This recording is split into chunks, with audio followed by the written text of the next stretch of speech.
a tale from the 17th century, when an innocent child's testimony led to a woman being burned alive. He spoke only one sentence: "She is a witch." And that single sentence changed history forever. Was it justice or the greatest cruelty in history? Discover the answer in this ASMR bedtime story. 17th century Europe. A time when people feared the daylight more than the darkness of night. Because everywhere the same words echoed. Witches walk among us. People believed that women made pacts with the devil, that they flew through the night, took the shapes of animals, and brought harm to humans.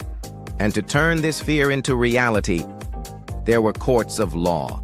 One day, in one of those courts, a little child was summoned. The town's courthouse was built of ancient stones. Candles burned along the walls, their flickering light falling on the fearful faces of the people. Outside the doors, a crowd had gathered. Everyone wanted to know, the woman on trial today, was she truly a witch? Her name was Agnes.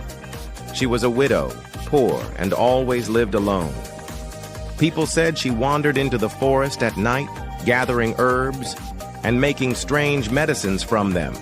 Some called her a healer, but for most, she was a witch. That day, the trial took a sharp turn. The judge announced, "We have a witness whose words will decide the truth." All heads turned, and then, at the door of the court appeared a small child. He was only 8 years old. His clothes were worn, his eyes full of fear, and his hands trembling. Yet his footsteps echoed on the courtroom floor, as if even time had stopped.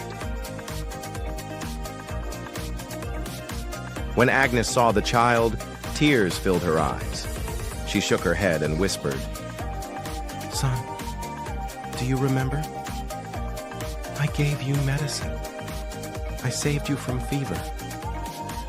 But the boy said nothing. He only trembled and sat down on the chair. The judge spoke in a calm voice. "Son, do you know who this woman is?" All eyes were fixed on the boy. He hesitated, lowered his gaze, and then, in a quivering voice, said, "She is a witch. I saw it with my own eyes." A heavy silence fell over the court. People began whispering. One said, "You see, a child never lies." Another said, "If he has seen it, then she truly is a witch." Agnes cried out, "It is not true. This child is frightened. Someone has forced him." But the judge's verdict drew near, for in those times, a child's testimony was considered divine truth. Suddenly, the judge asked another question. "Son, what exactly did you see with your own eyes?" The boy fell silent. His lips trembled. Then he whispered, "I saw her, flying at night. She held fire in her hand, and she was speaking with the devil." The crowd screamed in terror. Some women covered their faces. Men spat on the ground, as if to cast away the evil. Agnes cried out, "Lies! Lies! This child was sick. I healed him. I am a woman, not a witch." But her cries only bounced off the cold walls. No one believed her. The uproar grew louder. Faces burned with anger and fear. Some shouted, "She must be burned at once!" Others said, "Throw her into the river. If she sinks, she's innocent. But if she floats, she's truly a witch." The judge struck his gavel. Silence returned. He turned to the boy and asked, "Did you speak the truth? No one forced you, did they?" The boy lowered his eyes. Tears streamed down his cheeks, but he nodded. The court delivered its verdict. Agnes is declared a witch. Tomorrow morning she will be punished before the... people. Agnes collapsed to the ground. She cried out, "What sin have I committed? Is helping someone a crime? Does a woman living alone make her a witch?" But no one had an answer. That night, locked away in her cell, Agnes wept endlessly. Her thoughts circled the same question. The child I saved from fever, why did he speak against me? Outside, people marched in procession.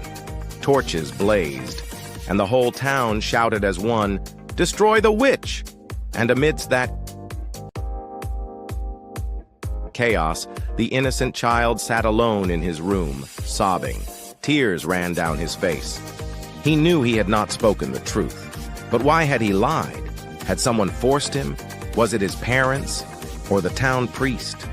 Inside his heart lay a secret that by the next day would end Agnes's life. The night passed, and the day arrived, the day whose judgment had been sealed by a child's lie. Before the eyes of the world, a woman was to be burned alive. Morning broke. The streets echoed with noise. People poured out of their houses. Everyone wanted to witness the scene. In the center of the square, wood had been piled high. Ropes were tied around it. And upon that wood, Agnes was made to stand. Her hands were bound behind her. Her face was pale, but in her eyes, there was a strange strength. The crowd chanted, "Throw the witch into the fire! Destroy the devil's bride!" The priest stepped forward and recited a prayer. He declared, "This punishment is justice. God wills that the unclean be destroyed."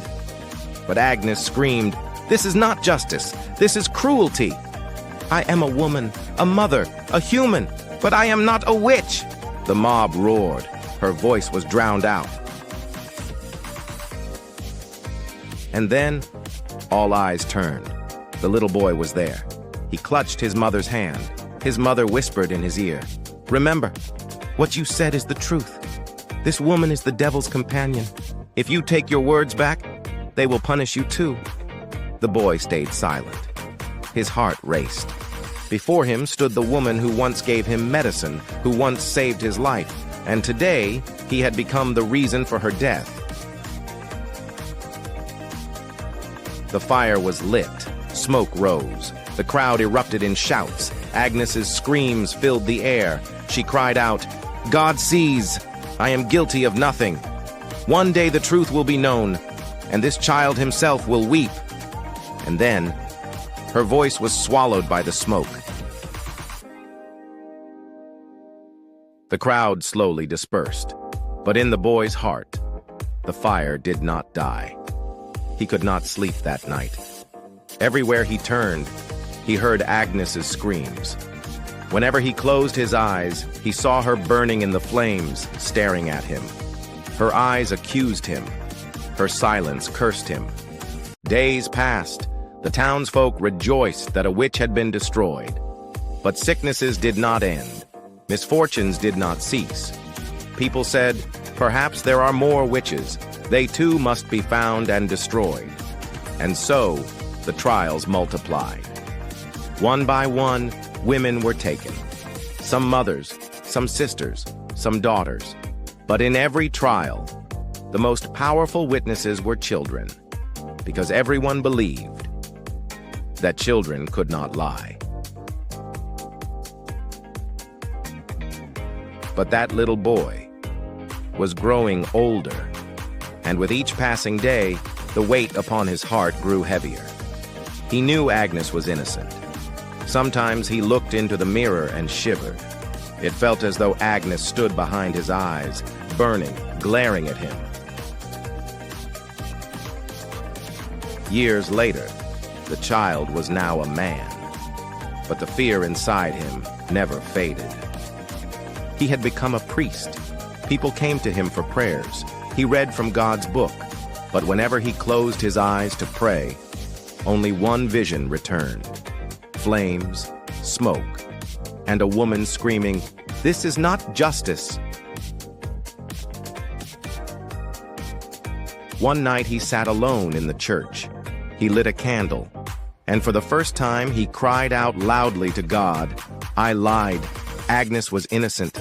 I was a child. I was forced. But my lie became her death." Tears streamed down his face. In the silence of the church, his voice echoed. But then something strange happened. The candle's flame began to flicker. No wind came through the windows, yet the light trembled. With a shaking voice, he whispered, "Agnes, if you can hear me, forgive me." And at that very moment, he felt a presence. In the corner of the church, a shadow stood, the shadow of a woman, with fire burning in her eyes. He collapsed to the ground. "Punish me, but forgive this town," he pleaded. The shadow slowly moved closer, and suddenly, the church was swallowed in darkness. When the townspeople came in the morning, they found the priest lying dead upon the floor. Terror was frozen on his face, and on the wall, scorch marks burned deep, as if a hand of fire had touched it. But the story did not end there. Centuries later, in that same courthouse, people still whisper that footsteps of children echo at night. And sometimes, a woman's scream is heard crying, "This was not justice." This story reminds us that a lie, even from a child's lips, can steal an innocent life, and its weight can haunt forever.